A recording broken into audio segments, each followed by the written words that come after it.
Bonjour à tous et bonjour à toutes. Bienvenue sur le podcast Culture Athlétique numéro 3. Et aujourd'hui, j'ai la chance et l'honneur, le privilège même, je dirais, de recevoir Aziz, alias dealer de métal. Salut, salut.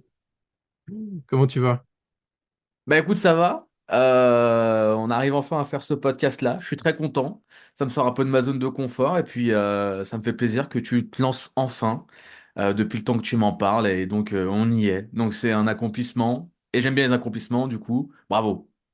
Merci mec, merci beaucoup. On essaye modestement, on va voir ce que ça donne, mais voilà, avant tout, c'est pour le plaisir du partage et la passion qui nous guide. C'est le plus important. Voilà, je pense comme toi aussi, hein, t'es là-dedans aussi, donc ça fait plaisir. Ok, bah écoute, juste est-ce que tu peux te présenter brièvement à nos chers auditeurs? Ouais. Eh ben salut à toutes les personnes qui écoutent ce podcast. Moi c'est Aziz. J'ai 29 ans. Bah, je le dis rarement dans les interviews, mais là j'ai envie de le dire aujourd'hui. C'est l'exclu. J'ai 29 ans, je suis connu sous le pseudonyme de dealer de métal. Je suis créateur de contenu, mais avant d'être créateur de contenu, je suis avant tout musicien. Et c'est à peu près tout ce qu'on doit savoir sur moi. J'ai travaillé en tant qu'éducateur pendant longtemps et je vis ma best life en travaillant, en faisant de ma passion un travail depuis peu de temps. Donc, je me rends compte de la chance que j'ai et on continue de travailler parce qu'on n'a pas envie que ça s'arrête. Exactement, exactement. Écoute, je suis très très heureux de te recevoir sur ce podcast parmi mes premiers invités, parce que tout bêtement, en fait, t'es un des mecs qui m'a inspiré aussi à créer ce truc, cette entité Ok. sport et musique et cinéma et culture et voilà. Et puis, bah, écoute, j'apprécie aussi ton contenu, ce que tu fais sur YouTube, mais aussi ce que tu fais avec ton groupe, puisque il faut savoir que nous nous connaissons depuis un petit moment maintenant, surtout à distance, parce que on a eu l'occasion de travailler ensemble. Voilà, un certain tourneur t'a approché à un moment donné, et du coup, on a pu partager ce petit truc en commun. Donc voilà, je voulais le raconter parce que c'est très chouette et pour que les gens sachent aussi que voilà, on a déjà un Que tu as petit. changé ma vie. Voilà, on peut le Non, dire, tu as changé ma vie. c'est surtout le Big Boss qui a changé ta vie. Non, mais t'as quand même été à l'initiative de choses. Parce que je me faisais la réflexion.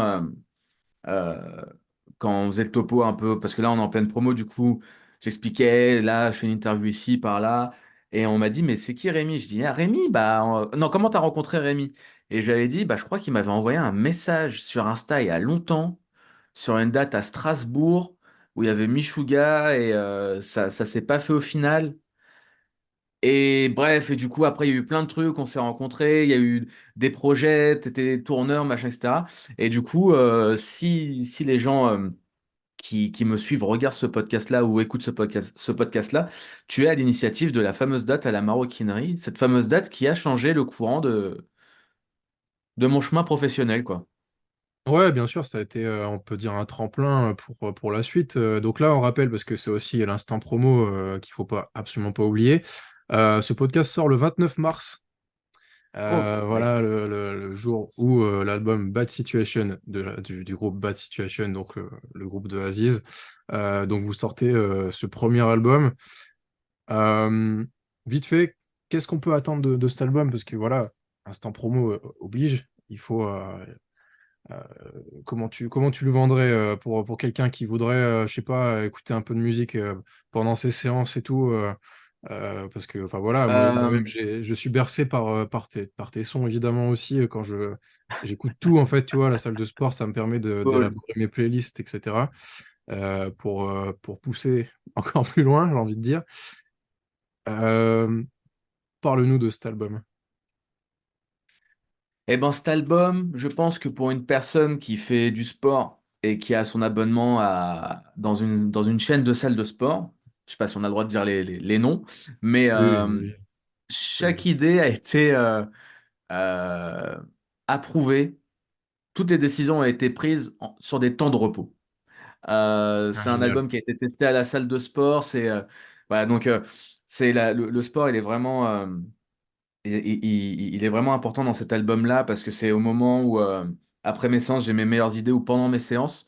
Du coup, ça peut être autant pour du cardio, autant pour faire des bonnes séances de muscu. Pour tout.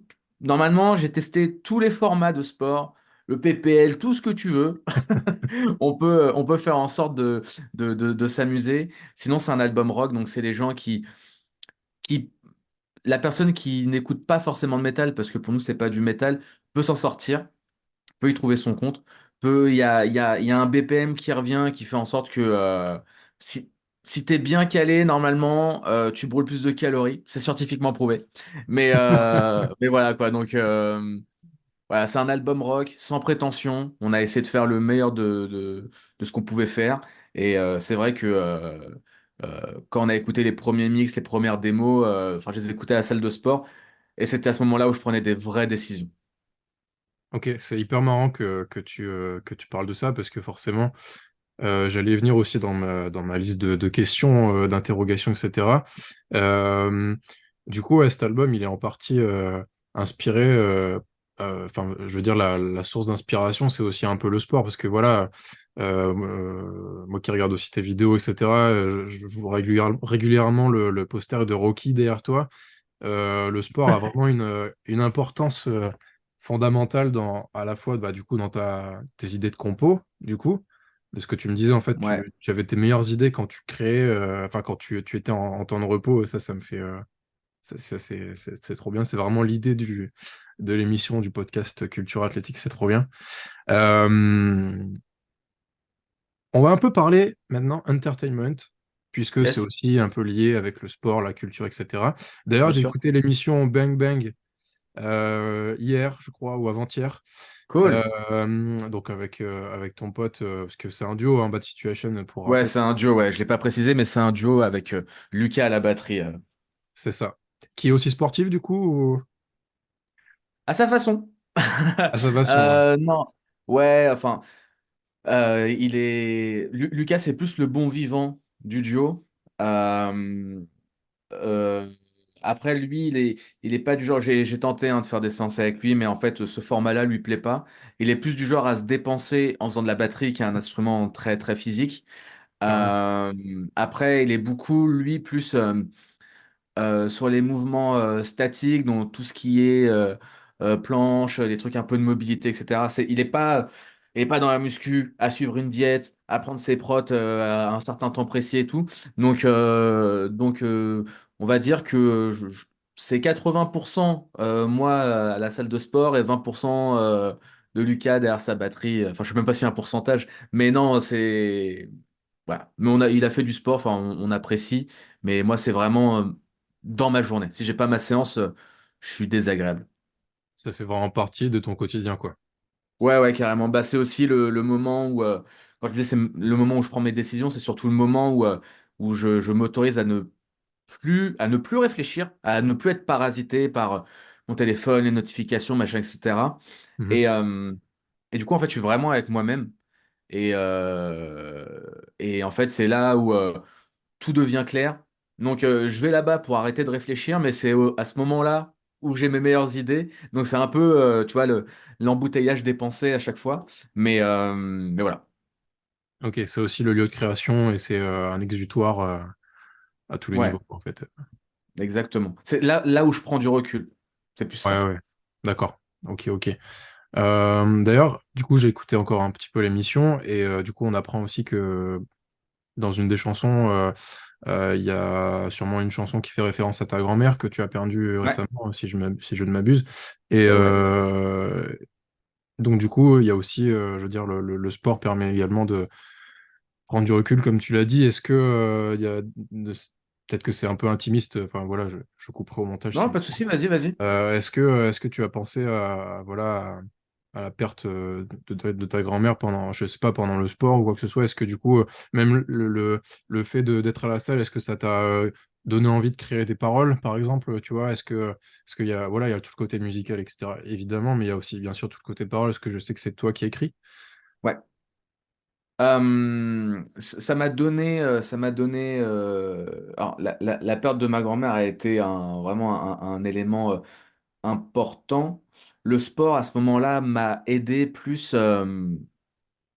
Comment expliquer ça? Je vais peut-être un peu pas, je vais peut-être passer pour le mec qui se croit pour Jean-Claude Van Damme, hein, mais Non, mec, si tu t'inquiète, on est comprends là pas, pour ça. n'hésite pas à me dire.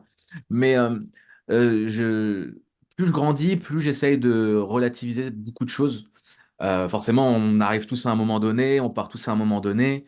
Ma grand-mère était dans un état bah, qui n'est, je la reconnaissais plus. Donc en fait, elle est partie entourée des gens qu'elle aimait. C'était sa seule volonté. Elle voulait pas être dans un hôpital seule avec toute cette ambiance-là un peu glauque. Bien Donc sûr. on l'a accompagnée pendant des mois et des mois jusqu'à son dernier souffle. Et en fait, le sport à ce moment-là, il a intervenu parce que en fait, c'était, j'étais pas dans de la perf, j'étais dans rien du tout, juste c'était le moment où j'allais m'aérer. Et en fait, je suis arrivé à un stade où je me rends compte de la chance qu'on a d'avoir bah, des gens qu'on aime, qu'on apprécie, etc. Euh, et en fait, ma grand-mère, pour faire la petite histoire, immigrée d'Algérie, première génération, elle parlait pas français, écrit pas, elle lit pas, et elle a élevé quand même quatre enfants.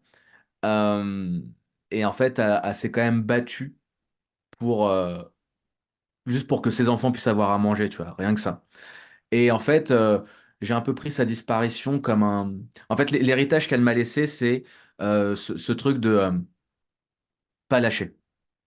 Je sais pas si tu vois ce que je veux dire. Bien Et sûr. en fait, Le c'est plus les spirit. valeurs.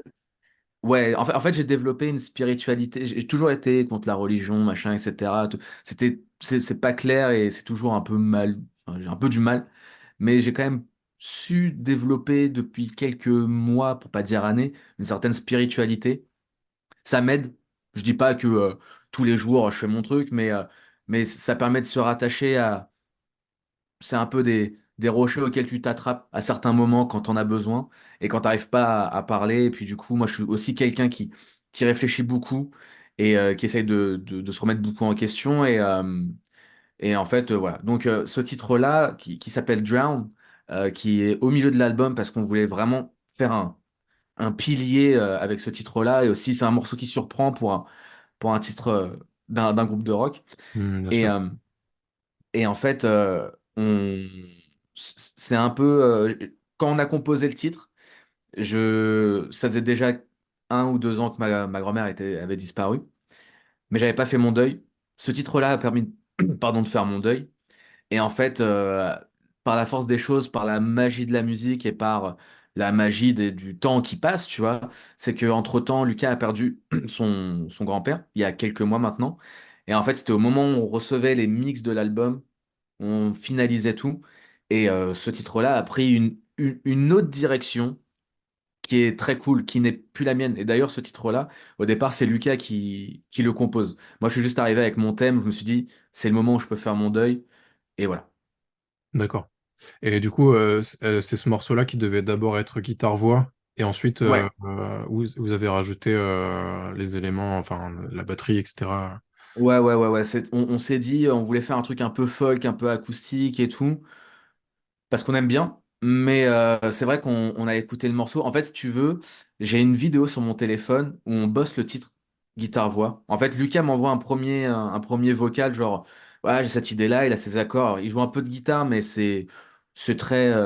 Il sait jouer, faire des accords, mais c'est pas pour autant qu'il est guitariste. En fait, Hmm. c'est pour créer des chansons. Euh, et il dit, ouais, j'ai ça. Du coup, je reprends un peu sa grille. Je dis, ah, ok, d'accord, tu veux aller là. Et en fait, on a une vidéo qui dure à peu près 4 minutes où on tente une première fois de jouer ce titre-là pour faire la structure.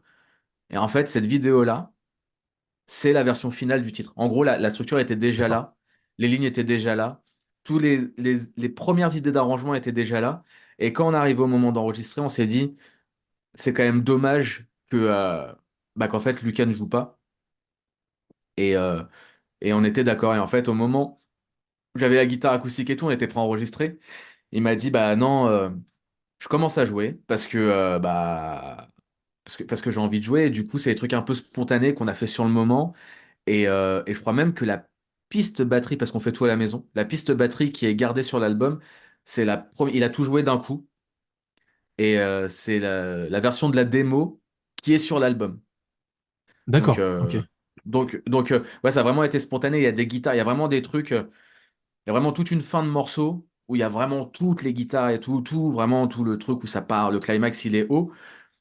Presque toute cette partie-là a été jouée one shot à chaque fois, mais c'est la version démo. Et en fait, on s'est dit, il faut garder ce truc-là de, tu vois, par exemple, moi sur les prises voix, je pleure quand je fais les prises voix. D'accord, ouais. Et du coup, Ouais, après, j'ai retenté d'autres prises voix où j'essayais de refaire le mec qui était un peu en train de pleurer. Et en fait, on s'est rendu compte que ça marchait pas du tout. Le côté spontané, la première prise, là, il y a eu une magie, quoi. ouais, c'est ce que j'allais dire, c'est que ça a pompé une espèce de magie. Ouais, en tout cas, j'ai hâte d'écouter ce titre-là.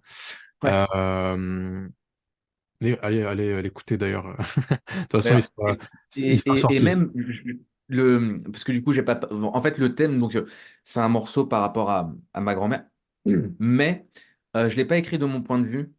Je l'ai écrit du point de vue de mon grand frère qui vit aux États-Unis et qui a fait tout le trajet pour l'accompagner dans ces derniers, sur les D'accord. 4 derniers jours ou à respirer encore, quoi. Donc en fait, j'ai écrit plus du point de vue de mon frère pour un peu me protéger, tu vois. Et en fait, il y avait ce truc-là de laisse-moi le temps de te dire au revoir. Donne-moi encore un peu de temps, le temps du trajet de l'avion, quoi. Ouais, bien sûr. Ok. Voilà. C'est fort ce que tu nous racontes là. C'est poignant. Ah bah, si tu me poses la question, moi je te réponds, hein. Ah ouais, bien sûr. Non, mais c'est clair, mais c'est ce qu'on aime aussi. Voilà, l'instant magique, tu vois, d'un album. Enfin, c'est parmi ces instants-là, tu vois, où tu lis à la fois bah, l'émotionnel de ta vie perso, tu vois, et en fait, tout ça amène quelque chose qui devient un morceau, qui devient quelque chose qui prend de l'ampleur, tu vois, et c'est avec ça que tu te crées des Ouais, souvenirs qui sont gravés à jamais, tu vois, et c'est juste fou, quoi. Donc, merci pour ton c'est ça. témoignage, Et c'est super. bah, de rien. Euh, Changeons, du coup, je disais au début, parlons un peu entertainment, puisque, enfin voilà, Yes. nous avons tous les deux des posters de Slipknot, de Metallica, je vois aussi derrière toi. On est Yes. de la même génération, puisque moi aussi j'ai 29 ans, donc clairement on a grandi avec les mêmes groupes, les mêmes influences. L'album Death Magnetic de Metallica nous a marqué, je pense, à plus d'un titre. Yes. Euh, Comme beaucoup de mes potes qui doivent peut-être m'écouter à l'instant.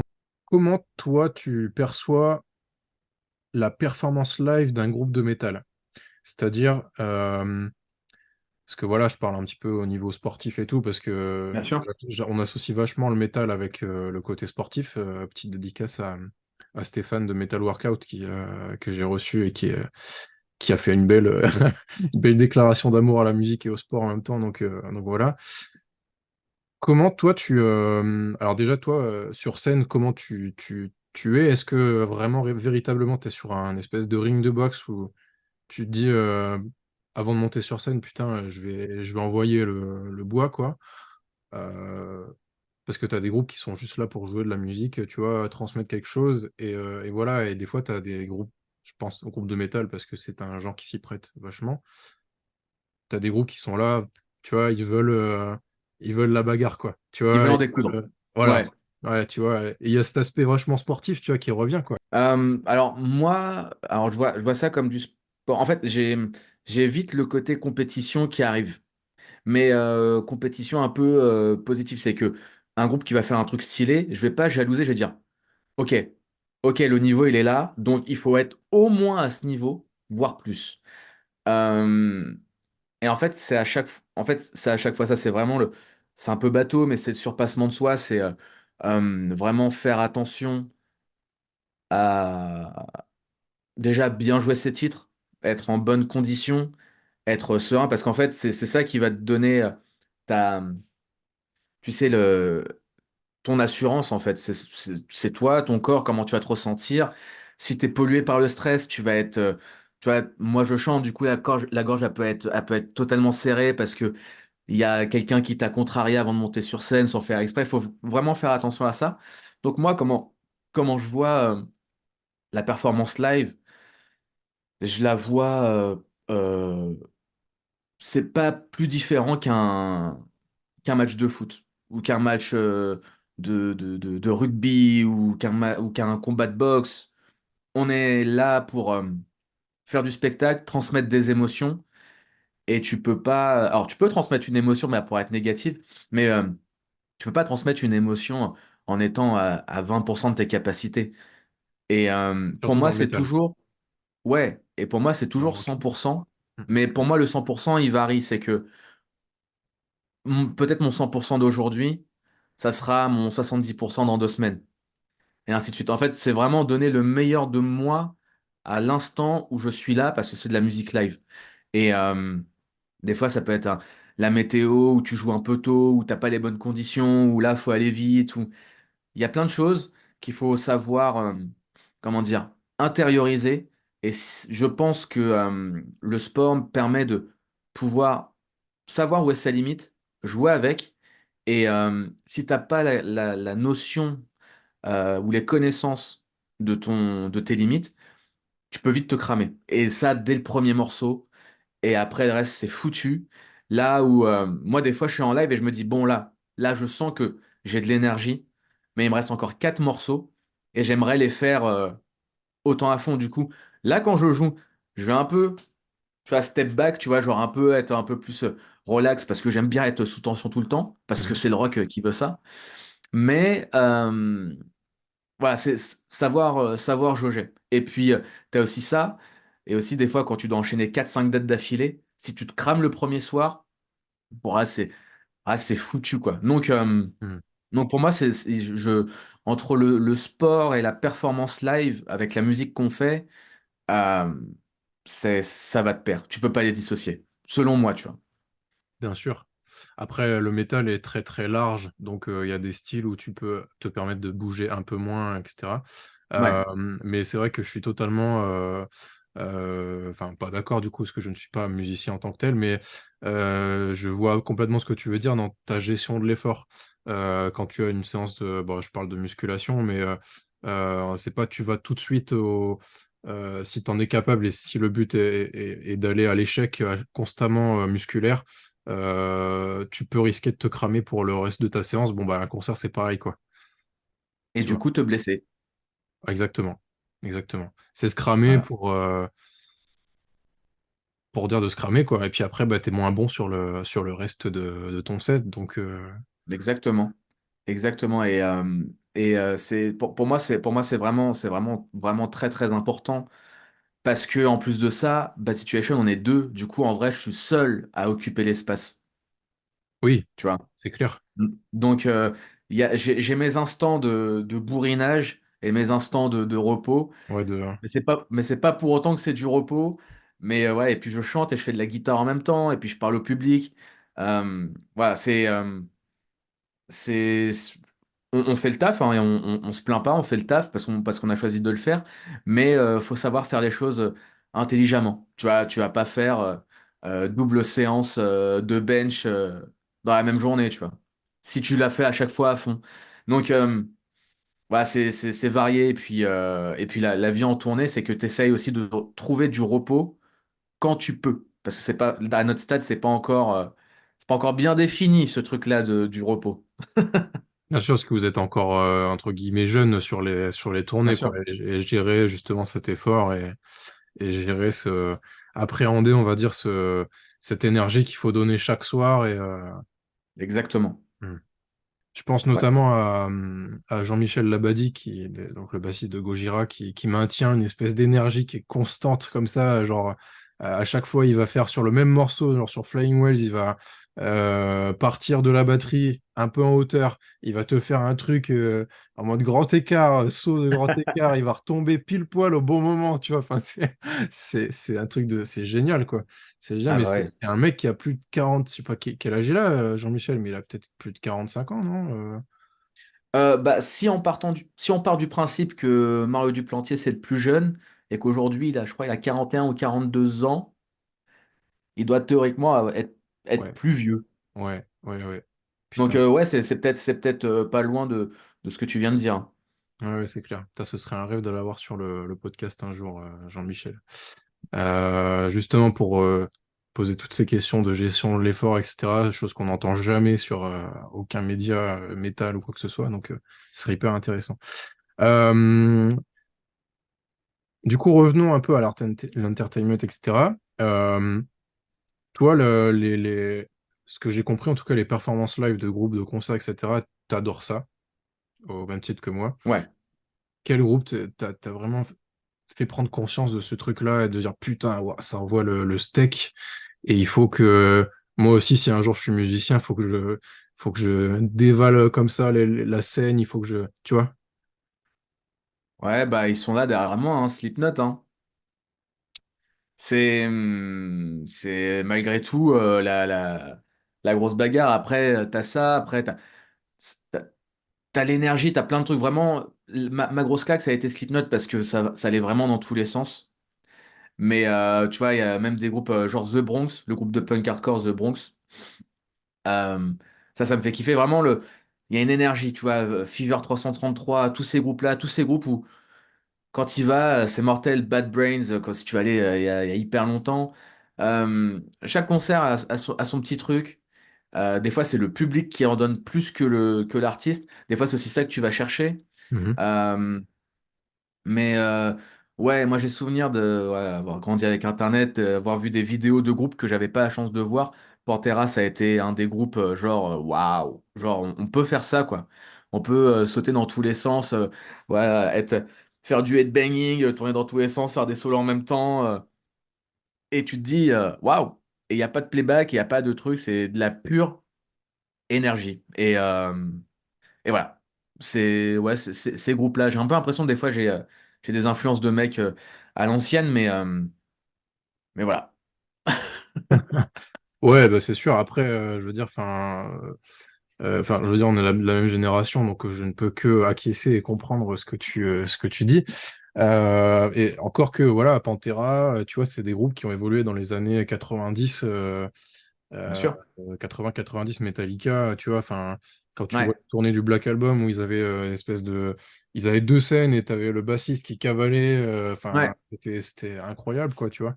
Est-ce que aujourd'hui, même si tu vois des groupes même des groupes français de métal, hein, je pense beaucoup à certains groupes de la scène métal française qui envoient beaucoup de steaks, est-ce que tu trouves que ça a changé, on va dire, des années 80-90 à maintenant? Est-ce que tu vois une certaine évolution? Ou Ouais, ouais. Je vois une évolution, enfin, surtout euh, une, une prise de sérieux. Je sais pas si ça se dit, mais on a commencé, au en sérieux, tout ouais. cas en France, j'en discutais avec un gars il y a pas si longtemps, on parlait des groupes de métal, de heavy metal des années vraiment 80, mais français, quoi. Je vais pas citer de nom parce que des fois il y en a qui existent encore et j'ai pas envie de me faire taper sur les doigts, Mhm. mais quand t'écoutes, tu sens l'écart qu'il y a entre la France et l'Angleterre et la France et les États-Unis, là où aujourd'hui, en France, t'as énormément de groupes qui ont rien à envier. D'ailleurs, je sais même pas si encore aujourd'hui, les groupes américains sont aussi influents que ça. Tu vois? Et parce que c'est devenu plus sérieux, à force de passer pour des cons, bah, on en a eu marre, je pense. Mhm. L'ego, l'ego français. Et voilà, on s'est inspiré, on a pris le meilleur de chaque monde pour faire notre truc à notre façon. Le meilleur exemple, tu l'as cité, Gojira. Bon, bah voilà, ils ont tracé une tranchée. Il y avait déjà des groupes qui avaient tenté des choses et qui avaient réussi à faire des choses. Mais là, Gojira, ils ont tiré une antenne de Bayonne à New York, tu vois. Yeah. Là, bon, voilà. Mais à côté de ça, il y a toute une nouvelle vague de groupes qui a appris par manque d'argent à, à créer des shows, à devenir un son et un light et créer ses propres prods. Et tout ça mis au service de la musique, ça a créé des vrais spectacles, des vrais shows. Et pour reciter Gojira, la dernière fois, je me faisais une petite rétrospective d'interview. Il y avait une interview de Mario Dupontel qui disait, ouais, nous, notre rêve, c'est d'avoir un écran géant. Bon, là, on a un petit écran, mais c'est cool, mais nous, ce qu'on veut, c'est l'écran géant. Tu vois, la tournée d'après, ils ont un écran géant. Tu dis, bah voilà, en fait, les mecs, ils ont travaillé pour un résultat, et même si, Mhm. et même si c'était déjà génial avec l'écran plus petit, là, c'est encore mieux. Mais c'est pas pour autant que c'est des meilleurs musiciens, c'est juste des moyens en plus pour dire, voilà, vraiment de la démarche, la direction artistique, pardon. Donc, Ouais. ouais, il y a une vraie évolution. en positif, je trouve. Et voilà. Bah, c'est vrai que, enfin, en termes d'évolution, tu peux pas faire plus évolutif que Gojira, quoi. Enfin, en tout Ouais. cas, organique, dans le métal, il y a beaucoup de groupes qui ont évolué de manière voilà, très forte au début, et après, bah, ils se sont cassés la gueule, ou alors ça a stagné longtemps, après, il y a eu un gros pic, et après, ça a refait. Mais Gojira, ça a toujours grimpé au fur et à mesure. Bon, là, ils sont à ce qu'on pourrait dire à leur apogée, je sais pas, mais en tout cas, musicalement, j'en sais rien. C'est peut-être pas à moi de le J'ai un dire. peu l'impression qu'à chaque album, on se dit, putain, ils peuvent pas aller plus haut. Et à chaque fois, moi, depuis The Way of All Flesh, donc je crois qu'il est sorti en 2000, 2008. 2008, 2008, Hmm. ouais, Hmm. je me dis, bon, voilà, c'est bon, ils peuvent pas aller plus haut. Bah non, boum, bah non, boum. L'enfant sauvage, Tu te dis, ouais. ouais. Et pour moi, quand ils ont fait Magma, j'étais là genre, ah ouais, c'est leur Black Album. Ah, pas du tout. Non, il y a eu encore après. Et c'était là genre, waouh, les mecs ne s'arrêtent jamais. Et c'est cool, c'est cool. C'est clair. Ouais, de fou, ouais. Franchement, t'étais là pour le. Oui, bah oui, je pense pour le Hellfest 2022, où ils ont fait leur concert, là, Ouais, ouais, ouais. en Ouais, headline. ouais. Moi, j'ai eu ma petite larme, hein. J'ai eu ma petite larme Ouais. de... Ouais, en fait, c'est possible. C'est plus ça, tu vois. Gojira, pour moi, c'est... Je suis en aucun cas en compétition avec Gojira pour pas que ce soit mal interprété. Mais tu sais, c'est ce truc de... Putain, c'est possible. Mhm, mhm, Voilà, moi, c'est vraiment ce truc-là qui me fait... qui est mon moteur, qui est mon énergie, mon fuel, tout ce que tu veux. C'est se dire, ouais, c'est possible. On sait pas comment c'est possible, mais réfléchir à savoir comment on fait tout un programme pour que petit à petit on arrive à notre Graal, tu vois, à notre Graal auto-imposé, je mhm. trouve ça cool. Ah, ça inspire complètement. Ouais, J'imagine pour les groupes qui démarrent ou tu vois ou qui ont leur première tournée, leur premier contrat avec un label, un tourneur, tu vois, peu importe, forcément, bien sûr. tu peux que penser, enfin quand t'es français, tu peux que penser à Gojira. Donc Exactement. c'est clair, ça va de soi, complètement. Est-ce que toi, tu as des groupes français là qui t'ont bien botté le cul, que ce soit au Hellfest ou en festival ou en concert, peu importe. Hmm, Miam, miam, miam, miam.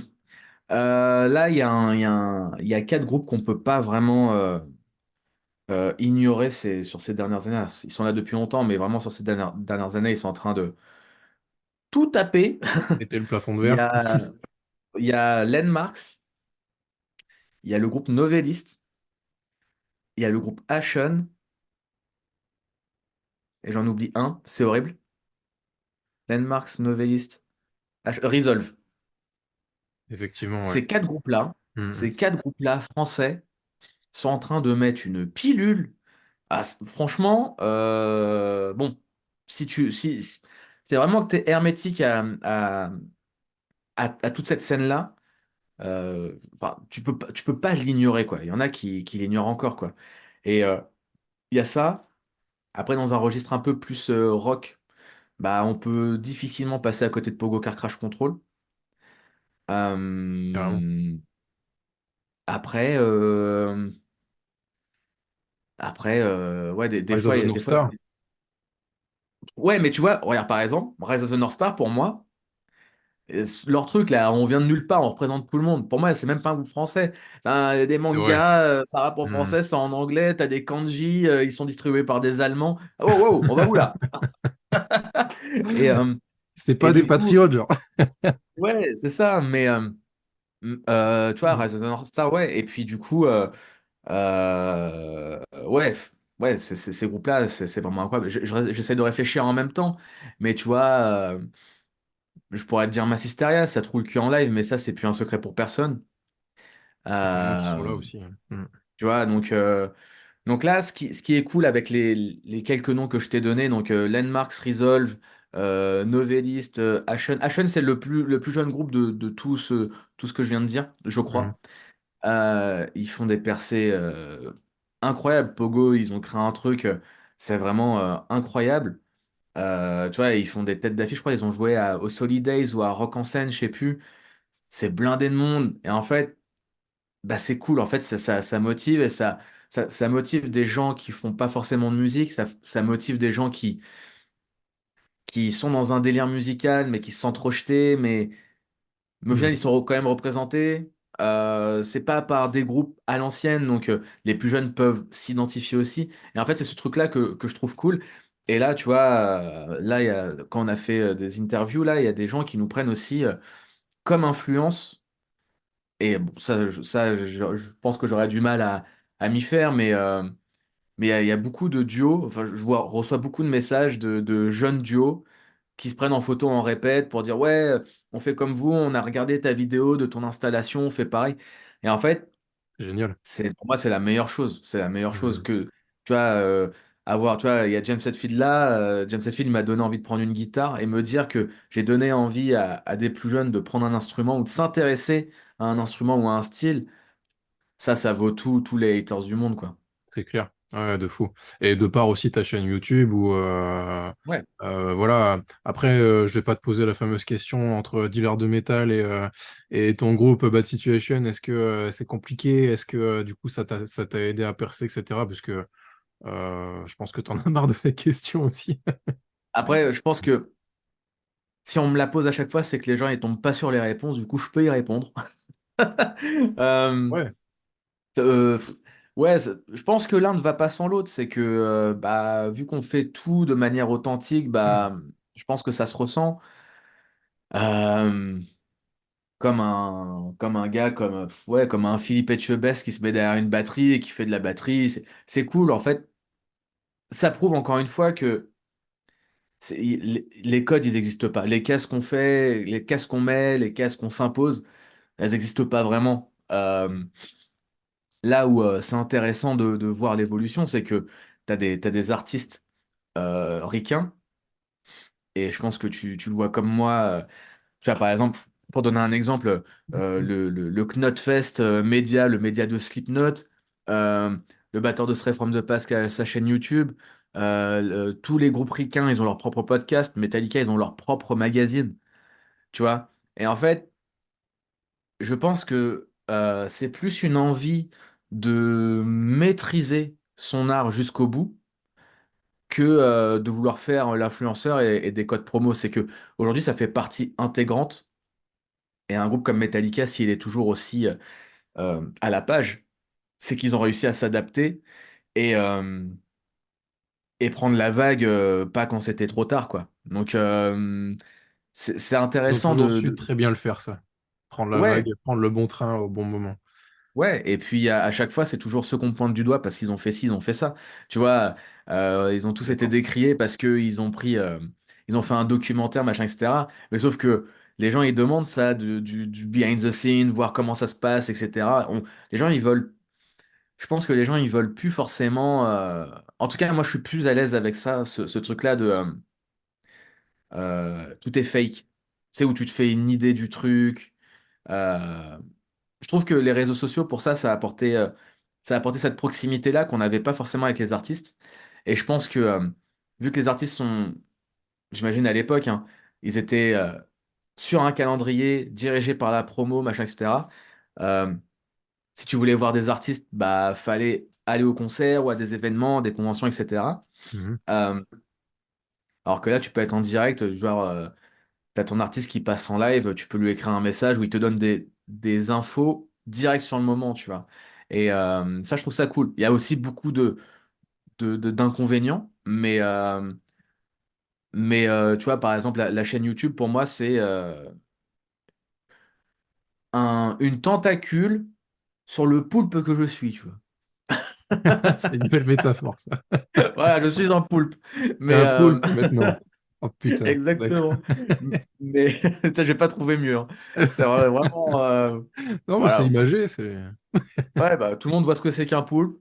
Bon, Je pense voilà. que, ouais, ouais, je pense. Tu mets juste une barbe et après, on est bon. Mais Il y a des gens qui vont faire des montages de ça.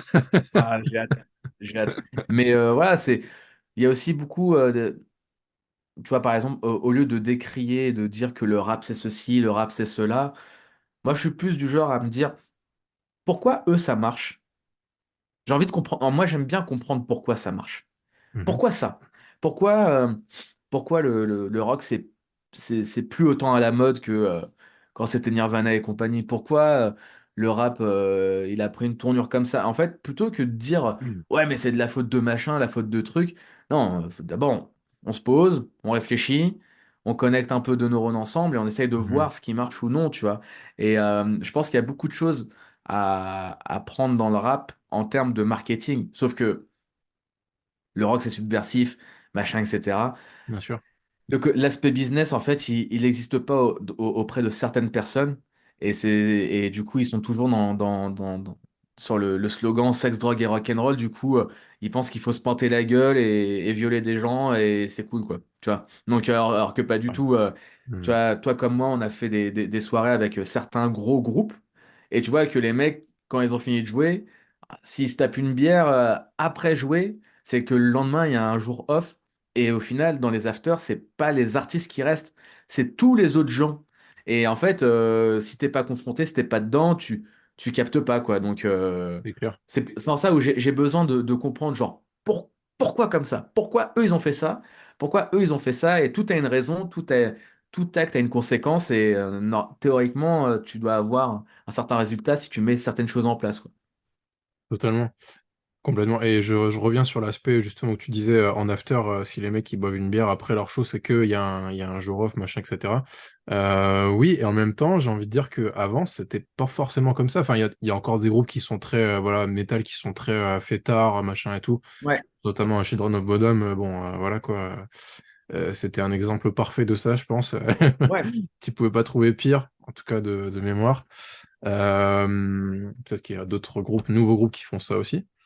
Mais maintenant, ouais, j'ai plus effectivement ce côté pour que je joue, il faut que je sois bien, tu vois, il faut que je sois. ouais, Faut pas que je bois maintenant parce que je sais que le lendemain ça va être compliqué. ouais, Tu vois, on en revient du coup à l'aspect sportif et à l'aspect vie saine d'un sportif. Finalement, c'est Mario Duplantier bien qui sûr. disait ça, que il adopte une vie de sportif, tu vois, littéralement. Mais avant, je pense pas que c'était vraiment très à la mode, tu vois, d'être straight edge, tu vois, un petit peu comme ça. Clairement pas. Et tu sais, on parlait de Pantera tout à l'heure, je pense qu'il y a toute une génération de gens qui ont été traumatisés par justement les vidéos de Pantera où tu les voyais tout le temps faire la fête. Et tu dis, putain, ils sont tellement cool parce que leur impact il a été incroyable. Du coup, ça a été pour les gens la recette à suivre pour faire ça. Sauf que tu prends du recul maintenant, regarde Pantera, tu vois. Et faut savoir dézoomer. Et tu vois, par exemple, je connais un groupe de métal français qui avait pour habitude de montrer ce côté-là un peu Pantera des afters et tout. Euh, j'ai discuté avec un des gars il n'y a pas si longtemps que ça.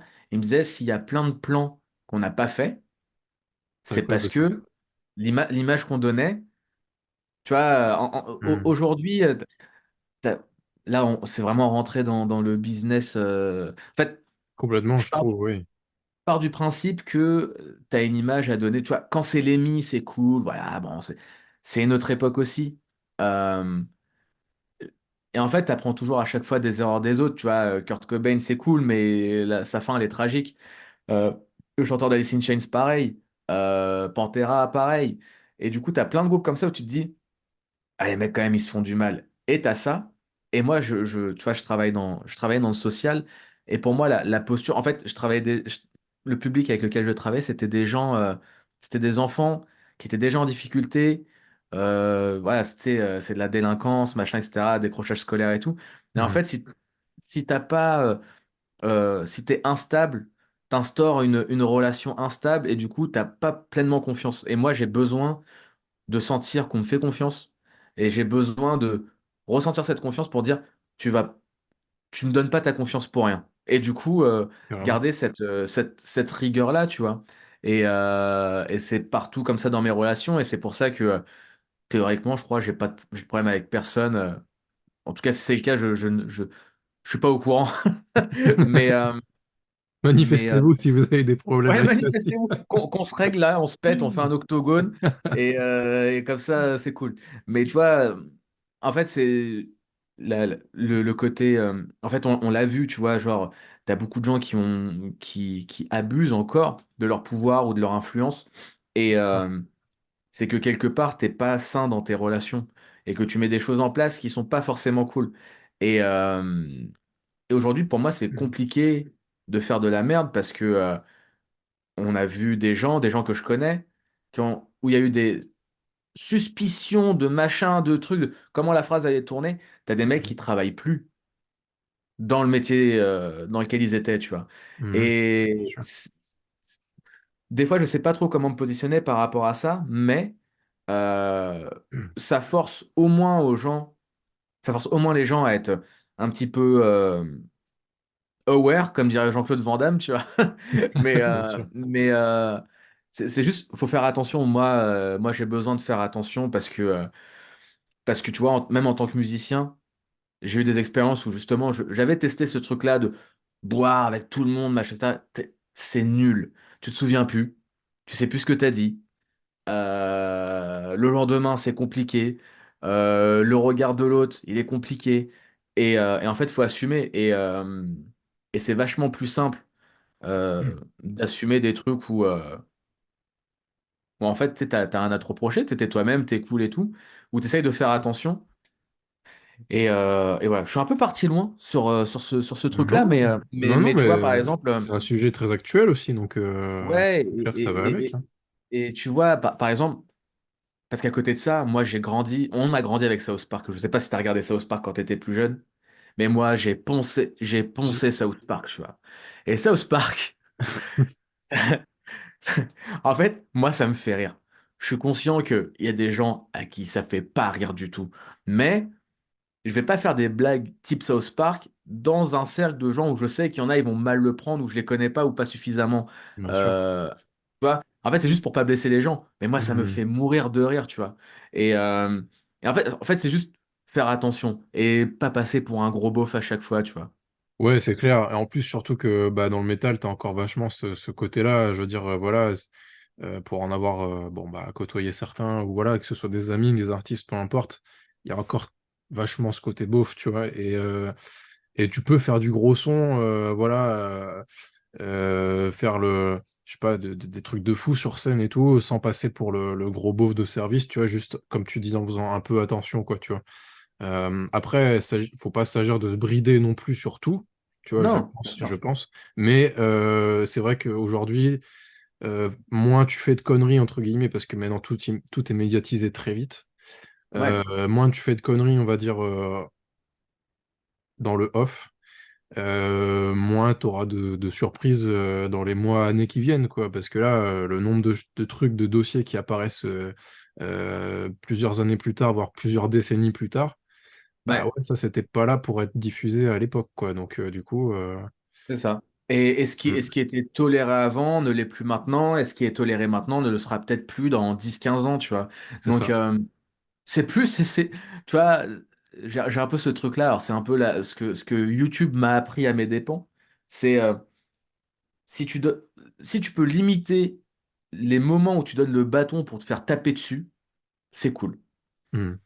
Et tu vois, même en faisant attention, des fois, je me prends des tollés. Tu sais, je suis là, genre, waouh! Waouh! Et heureusement que je suis bien dans mes baskets, etc. Sinon, j'aurais pété un câble, tu vois. Et, Oui, euh, oui, oui. Et pour en revenir sur le sport, bah, c'est justement le sport où je me permets ces moments de déconnexion totale pour me dire, tu vois, je suis dans un fitness park, dealer de métal, bah, situation, les gens ils s'en battent les steaks, tu vois. Hmm. Oui, parce qu'après, il y a aussi le côté où on est en France et que le métal n'a pas un succès fou non plus. Donc bon, ça c'est encore un peu dommage. D'ailleurs, est-ce que tu avais regardé, enfin, il y avait un journaliste métal qui posait un peu la question. Est-ce que toi tu verrais du métal aux Victoires de la musique? Bah, il y a une part de moi qui te dirait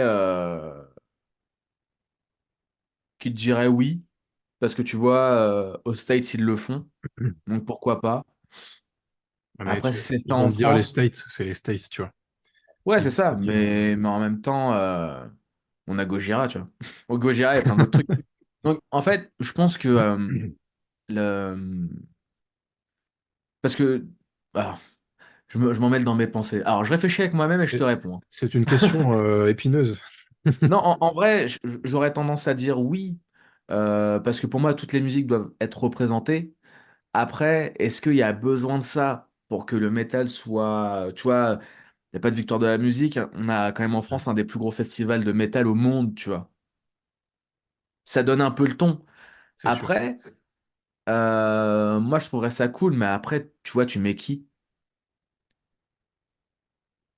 C'est Tu, ça. tu mets qui? Tu vois, parce qu'en France, on donne pas forcément l'espace à des groupes. Tu vois, par exemple, le groupe Landmarks, c'est une cigale remplie.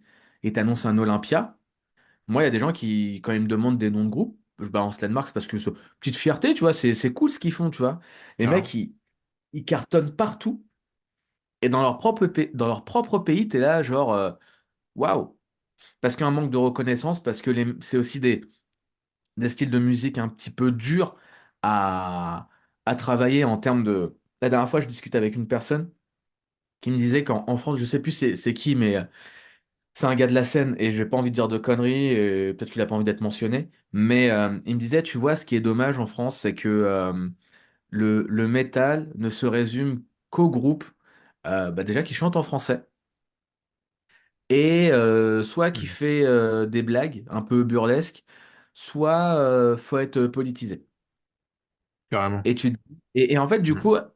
du coup je regardais ça d'un autre œil parce que, tu vois, avec Bad Situation, pour nous, on fait du rock un petit peu à la sauce US, sans prétention, du refrain, tu vois, on est là pour faire de l'autoroute sur à LA, tu vois.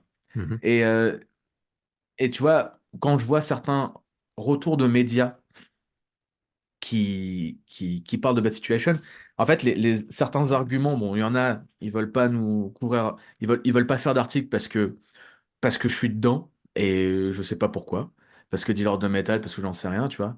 Mais tu as aussi d'autres médias qui disent on sait pas quoi faire de ce groupe-là.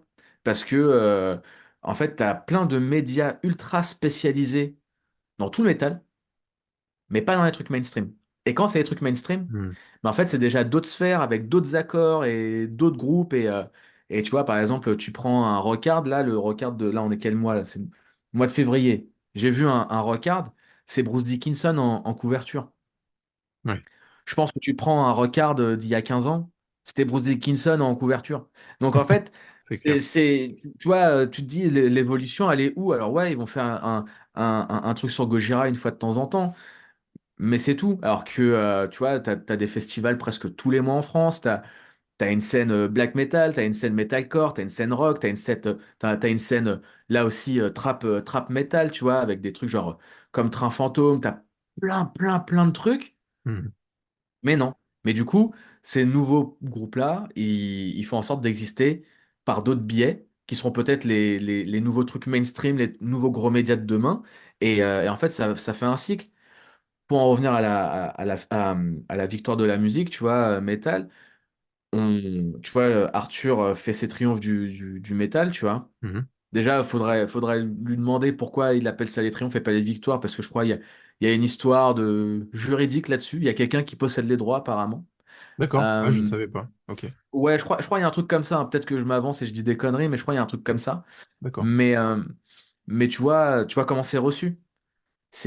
Moi, je trouve ça hyper mal reçu parce que bah forcément, tu vas t'inspirer des victoires de la musique.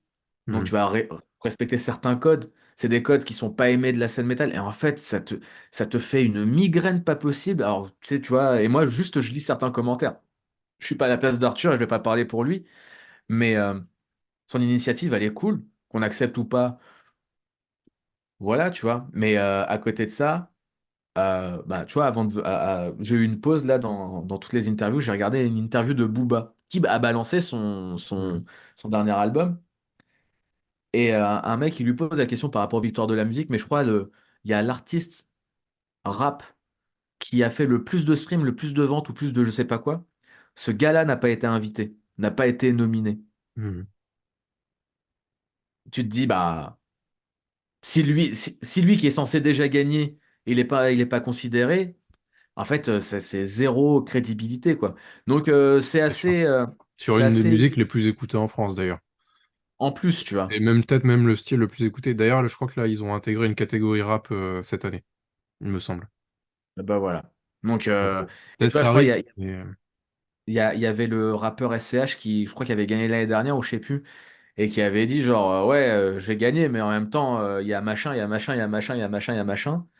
Et en fait, c'est juste que derrière ces gros noms-là, c'est des gens qui sont pas forcément fans de musique, qui sont à l'initiative des choix, etc. Et après, vu que on n'est pas dedans, on sait pas sur quoi c'est basé, donc c'est un peu dur à discerner, tu vois. Ouais, c'est clair. C'est clair. Après, peut-être qu'avec le temps, ça viendra. Après, c'est vrai que j'ai du mal aussi à me positionner sur cette question-là, tu vois, parce que le métal, ça reste aussi assez de niche, tu vois, et je voyais beaucoup de gens, justement, dans les commentaires qui disaient que le métal devait rester un petit peu de niche, tu vois, un truc un petit peu de passionné, et que ça devait rester à ce stade-là. Ouais, Moi, je suis pour et contre à la fois, tu vois, c'est très, très difficile de se positionner là-dessus. Mais je pense que par contre, d'autres médias mainstream, peut-être comme Arthur, qui pourra montrer encore un plus, mettre en avant encore plus la musique métal, peut-être que ça percera ouais, et que ce sera beaucoup, beaucoup mieux. Mais c'est vrai que, en tout cas, à la télé, tu peux pas espérer grand-chose de ces gens-là qui sont d'une certaine génération et qui ont un prisme encore assez vieux, quoi, tu vois. Et la télé est ouais, vieille de toute façon, donc bien sûr. Et tu vois, bah, à côté de ça, tu as les grandes heures de la télé, quand tu avais des machinettes, des Sepultura, ou même quand Van Halen, tu vois, c'était Mhm. l'intro c'était pas la musique de l'Olympique de Marseille, Van Halen, quand il rentre sur le stade. Ouais, si, si, il me semble Bien. bien, ouais. Tu Mhm. vois, on parle de Van Halen, quoi. Et Mhm. tu vois, c'est assez bizarre, en fait. C'est assez bizarre. Et quand tu as du métal, bah, c'est du très très gros parce que le très très gros, ça marche. Mais si on laissait un peu d'espace, ou si des passionnés comme toi, comme moi, on prend l'initiative de faire certains médias, bah, c'est ça qui va faire avancer les choses. Donc, on y contribue tous à notre petite échelle. Mais tu vois, ça, plus ça, plus ça, plus ça fait une caisse de résonance qui est pas négligeable, quoi. Complètement. Complètement. Donc, les années nous diront, nous révéleront ça un petit peu. Ouais. On verra bien. Des petites questions de fin pour terminer ce podcast. Je sais pas si tu as Ouais. encore un petit peu de temps. J'ai encore un petit peu de temps. Ok, parfait. J'ai encore 20 minutes. Oh, ça va, bon, écoute, je vais essayer de pas grappiller trop de temps, comme ça tu pourras te poser un petit peu. Pas de souci. Euh, J'aime bien poser cette question-là. Qu'est-ce que représente le mot culture pour toi? Dans tous les sens du terme, t'es pas forcément obligé de le lier au sport, ni à la musique. Bah, pour moi, la culture, c'est de l'éducation. C'est vraiment quelqu'un qui va chercher à comprendre un truc, cultiver une idée, tu vois, que ce soit des livres, des documentaires, tout ce qui permet, euh, tu sais, je vais essayer de mettre en place mes pensées. Mais tu vois, genre, pour moi, la culture, elle est très importante parce que les gens sont engagés dans la culture, tu vois, culture physique, dans la musique, dans le théâtre. On est en France, tu vois, c'est quand même. Il y a une certaine envie enfin, je sais pas comment expliquer ça, mais tu sais, le théâtre, la comédie, machin, etc., bah, Ouais. c'est très français, tu vois. On est un Donc, pays culturel par essence, quoi. voilà, merci. Bien sûr. Donc, du coup, pour moi, ça fait partie de notre histoire. Et du coup, l'histoire, si tu l'oublies, tu sais pas forcément d'où tu viens. Donc, tu vois, par exemple, la cancel culture, ça, je suis contre, tu vois. Parce que le genre de bail où Merci. tu refuses. Genre, ça, ce truc-là n'a pas existé. Pourquoi? Parce que c'est comme ça. Non, on a besoin de savoir. Moi, comme je t'ai dit, j'aime bien comprendre. Pourquoi on en est là aujourd'hui à discuter, toi et moi? Et là, tu refais toute une histoire, tout un truc, et puis tu sais, ça remonte loin, les familles et tout. Donc pour moi, la culture, c'est le savoir, c'est la curiosité, c'est l'envie de partager, l'envie de s'exprimer, c'est plus ça, tu vois. Et moi, tu vois, sur certains concerts de Bad Situation, sur les premiers que je faisais, je remerciais les gens d'être venus, euh, parce que c'est grâce à eux que la culture permet d'exister, tu vois. Mhm. Parce qu'il y a une demande. Et, et voilà quoi, tu vois, moi je vis dans la ville de Cergy, enfin j'ai toujours grandi dans la ville de Cergy, dans la commune, pardon. Je me sens très chanceux d'habiter là où j'habite parce que grâce à la culture, grâce à tout ça, euh, j'ai découvert des choses incroyables, et je me suis intéressé à Molière, je me suis intéressé à vraiment plein de choses. Il y a plein de salles de concert, des grosses salles de concert de la région sont à côté de chez moi. Juste à côté de chez moi, je crois que j'ai 7 salles de concert. Des concerts où j'ai pu voir Hatebreed, où j'ai pu voir euh, j'ai pu voir des spectacles humoristiques. Redouane Bougueraba, qui faisait des petits clubs à côté de chez moi, alors que maintenant il remplit le Vélodrome, tu vois. Mhm. Euh, en fait, c'est tout ça, c'est la possibilité de découvrir. Pour moi, c'est ça la culture. Ok. Et si tu mets pas les trucs en face des yeux des gens, surtout à cette époque-là où les gens ont les yeux rivés sur leur téléphone et qui sont bloqués dans des algorithmes, etc., liés à ce qu'ils aiment déjà de base, tu peux pas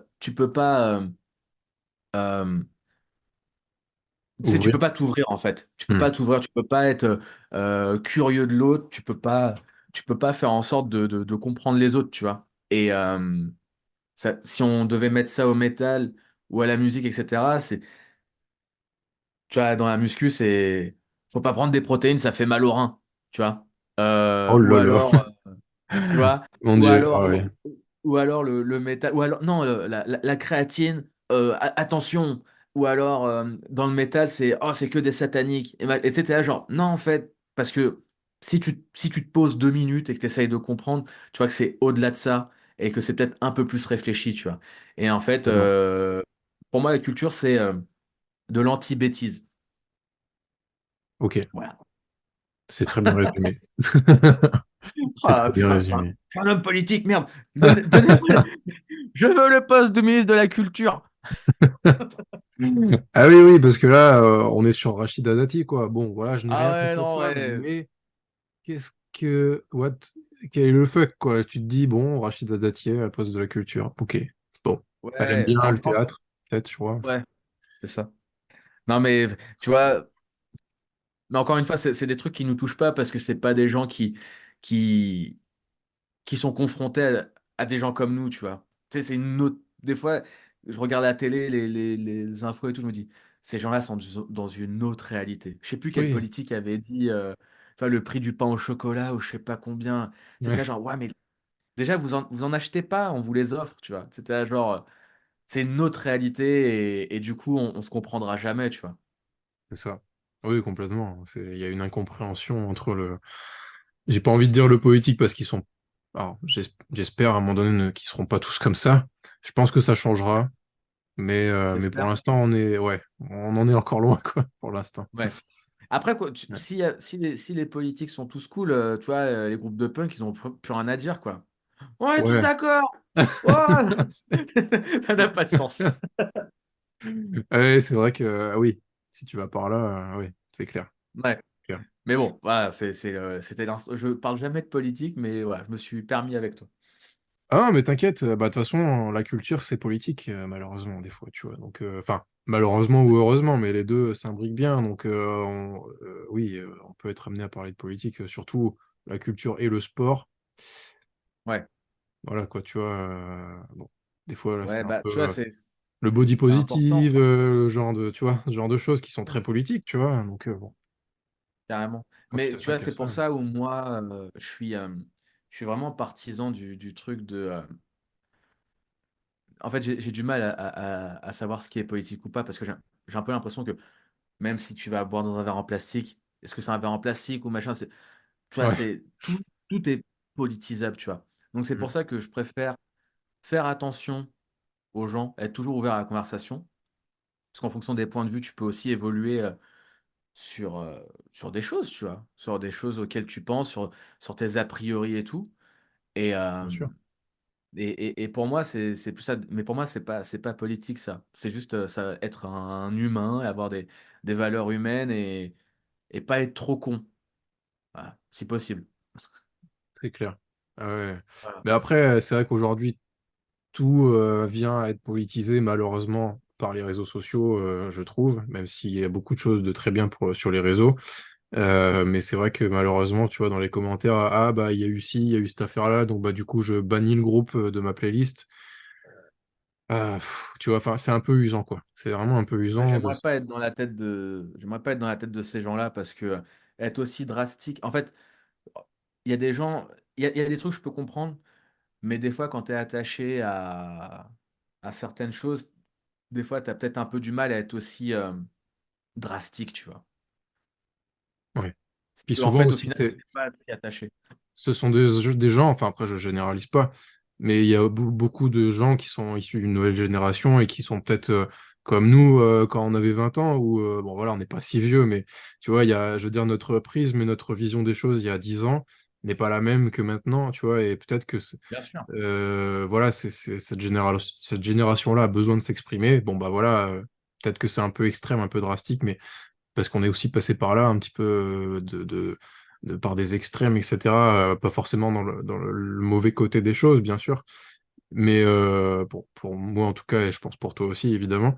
Mais peut-être que cette génération-là a juste besoin de crier haut et fort certaines choses, et dans 10 ans, ça évoluera, et ce sera une autre génération qui aura besoin de crier autre chose, tu vois, et ainsi de suite, quoi. Voilà, Il faudra essayer de comprendre. C'est comme dans le métal, il faut essayer de comprendre le message derrière le bruit, quoi. exactement.